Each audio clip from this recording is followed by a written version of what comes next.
नवनवीन ताज्या घडामोडी जाणून घेण्यासाठी लाल दिवा न्यूज चॅनलला लाईक करा, शेअर करा आणि सबस्क्राइब करायला विसरू नका।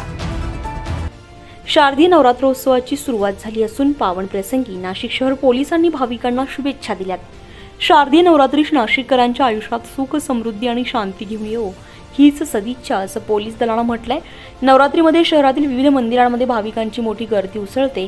त्या पार्श्वभूमीवर नागरिकांना कोणताही त्रास होऊ नये यासाठी पोलीस दलाकडून सर्वतोपरी बंदोबस्त ठेवण्यात आलाय। नाशिक शहर पोलीस आयुक्त श्री संदीप कर्णिक यांनी आज सकाळी कालिका मंदिरामध्ये जाऊन देवीचं दर्शन घेतले। तसेच त्यांनी नवरात्रोत्सवाच्या पार्श्वभूमीवर केलेल्या बंदोबस्ताचा आढावा घेतला। यावेळी त्यांच्यासोबत पोलीस अधिकारी आणि कर्मचारी उपस्थित होते।